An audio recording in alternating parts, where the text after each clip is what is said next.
So hello guys, I am Shubho. আর চলে এসেছি আজকে যোধপুর।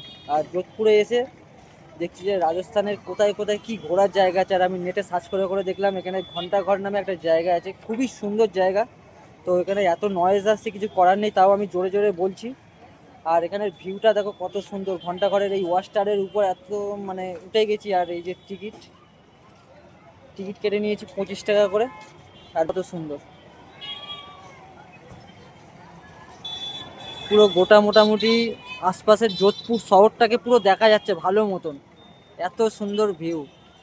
আর এই হচ্ছে গেট, ঢোকার গেট ঘন্টাঘরের, পুরো একদম এন্ট্রি গেট। ওদিকেও একটা গেট আছে, তোমাদের দেখাচ্ছি শুধু। আর ভিউটা দেখো কত সুন্দর, সেই যে ওখানেও একটা গেট আছে। আর এই হচ্ছে ঘন্টাঘর, পুরো টাওয়ারটা সত্যি ভীষণ সুন্দর লাগছে। না, মানতে হবে, রাজস্থানে একদম রাজাদের বাসস্থানই ছিল, সেরা সেরা।